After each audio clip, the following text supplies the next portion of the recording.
Chittagong city কর্পোরেশনের mayor doctor Shahadat Hossain বলেছেন, পতেঙ্গা সমুদ্র সৈকতকে আন্তর্জাতিক মানের ট্যুরিস্ট স্পট হিসেবে গড়ে তোলা হবে।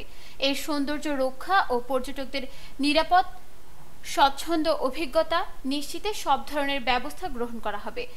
গতকাল রোববার পতেঙ্গা সমুদ্র সৈকতের বেড়িবাঁধ দখল করে গড়ে ওঠা অবৈধ দোকানপাট উচ্ছেদের পর সৈকতের বর্তমান অবস্থা পরিদর্শনে যান মেয়র।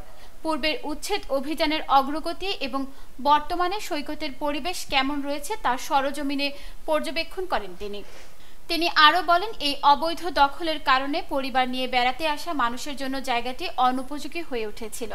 বেড়িবাঁধ দখল করে যারা ব্যবসা করছিল তারা সৈকতের পরিবেশের ক্ষতি করছিল। এখন সৈকত উন্মুক্ত করে দেওয়া হয়েছে এবং ভবিষ্যতেও উন্মুক্তই থাকবে।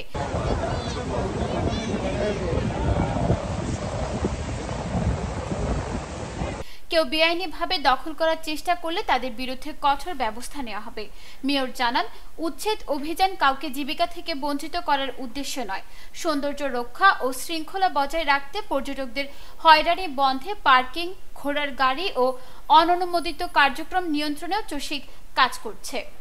তিনি বলেন, চট্টগ্রামের পতেঙ্গা সৈকত আমাদের অন্যতম নৈসর্গিক সম্পদ। বিদেশি পর্যটকরাও যেন এখানে এসে ইতিবাচক অভিজ্ঞতা লাভ করতে পারে তা নিশ্চিত করতে হবে। পরিদর্শনকালে মেয়রের সঙ্গে উপস্থিত ছিলেন চট্টগ্রাম উন্নয়ন কর্তৃপক্ষের চেয়ারম্যান মোহাম্মদ নুরুল করিম, প্রধান প্রকৌশলী কাজী হাসান বিন শামস, জেলা প্রশাসন, ট্যুরিস্ট পুলিশ ও স্থানীয় জনপ্রতিনিধি ও গণ্যমান্য ব্যক্তিবর্গ। চট্টগ্রাম সিটি কর্পোরেশনের সূত্র জানিয়েছে, সৈকতের সৌন্দর্য রক্ষা ও জনসাধারণের জন্য চলাচলের পথ উন্মুক্ত রাখতে নিয়মিত উচ্ছেদ অভিযান চলবে এবং একটি স্থায়ী সমাধানের দিকেও কর্পোরেশন কাজ করে যাচ্ছে। নিউজ ডেস্ক, দৈনিক পূর্বকোণ। ক্রিকেটে ফর্ম সবসময় একরকম যায় না, কখনো একটা বলও কানেক্ট হয় না, আবার কখনো ব্যাট চালালেই 4 ছক্কা। লাইফটাও ঠিক ক্রিকেটের মতোই, সময় সবসময় একরকম যায় না, কিন্তু সময় যেমনই হোক বাড়ি করাই সবসময় সেরা বিনিয়োগ।